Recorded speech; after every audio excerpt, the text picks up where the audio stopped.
Okay, so when I say the word crypto, what's the first thing that pops into your head? For most people, it's the crazy price charts, the wild swings, the spectacular crashes. But what if I told you that's kind of the sideshow? The real story is so much deeper. Today, we're going to peel back that layer of hype and really dig into what this technology is all about and the, let's call it, a legal storm that's brewing around it. And we're going to be using the Crypto Legal Handbook to help us navigate. And look, let's just be real for a second. This quote from John Oliver, it absolutely nails how most of us feel about crypto. It feels like this impossibly complex thing, like you need two different PhDs just to get a handle on it. But that's exactly why we need to look past the confusion. Because as soon as you push all that speculation aside, you start to see a technology that was built for something else entirely. So let me ask you this. What if that price you see flashing on the screen is actually the least interesting thing about crypto? To even begin to answer that, we've got to look beyond the price tag. We need to start seeing this whole thing through the eyes of people who aren't using it to get rich, but are using it to survive. And this is maybe the most important mindset shift we can make. For millions of people around the world, crypto isn't about some get-rich-quick scheme. It's a defensive tool. It's a financial shield in places where the normal systems have just completely broken down. And this is the human story. We're not talking about numbers on a screen anymore. We are talking about refugees from Ukraine fleeing a war zone, carrying their life savings on a tiny USB drive because the banks are gone. We're talking about regular people in Venezuela or Argentina watching their life's work just evaporate because of hyperinflation, or protesters fighting for their rights who need a way to get funding without being tracked and shut down by an oppressive government. For these people, a censorship-resistant digital currency isn't an asset, it's a lifeline. So you have to ask, how is all of this even possible? What makes this technology so uniquely powerful in those situations? To get that, we actually have to go all the way back to the beginning and look at a huge computer science problem that stumped some of the brightest minds for decades. This quote from Bitcoin's mysterious founder, Satoshi Nakamoto, really gets to the core of it. The whole point wasn't just to make internet money. The point was to build a system where you didn't have to trust anyone. You didn't have to trust a bank not to fail, or a government not to print your savings into oblivion. And the biggest technical hurdle was something called the double spend problem. Think about it. With a physical dollar bill, once you give it to me, you don't have it anymore. You can't spend it again. But with digital information, a file, a photo, anything, you can just copy and paste it a million times. So how in the world do you create digital cash that can't be counterfeited without having a bank in the middle to check every single transaction? Well, Bitcoin's solution was just brilliant. It works in a few key steps. First, every single transaction gets recorded on a public ledger that everyone can see. It's called a blockchain. Then you have this global network of computers, we call them miners, that are all competing to validate those transactions. They do this using a process called proof of work, which is basically like a race to solve a super complex math puzzle. The first one to solve it proves that a new batch of transactions is legitimate. They then get to add that block of transactions to the chain, creating this incredibly secure, permanent, and unchangeable record of who owns what. And boom! Just like that. For the first time ever, humanity created a purely digital object that couldn't be copied. It was provably scarce, just like gold in the ground.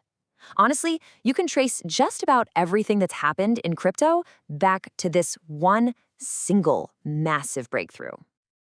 But of course, the story didn't end there. Having a secure ledger for digital money was huge, but the next big leap was to take that core idea and ask, what else can we do with this? And the answer was turning it into a global computer. I love this analogy because it makes the difference so clear. Bitcoin is kind of like a calculator. It is incredibly powerful, super secure, but it's really built to do one thing perfectly: process Bitcoin transactions. Ethereum, which came later, is more like a smartphone. It's not for a single task, it's a flexible, programmable platform, a world computer that developers can use to build thousands of different applications on top of. And the magic ingredient that makes this all possible is the smart contract. Now, the name is a little bit confusing. It's not actually a legal contract in the way a lawyer would think of one, but it is a piece of code that lives on the blockchain and just runs itself. It's basically a bunch of if this, then that statements that execute automatically when the right conditions are met. This is the key that lets apps run without needing a company like Amazon or Google to host them on their servers. Okay, So you have this explosion of innovation. You have the ability to build these unstoppable applications. And what happens next is pretty predictable, right? This brand new permissionless technology slams headfirst into a world that is built on, well, permissions and rules. And that collision has created this incredible dynamic. On one hand, you have a cyclone of progress, but on the other, you have an absolute whirlwind of regulatory confusion. The people building this stuff are moving so much faster than the lawmakers can even understand it, let alone regulate it. It's created this massive gray area for everybody.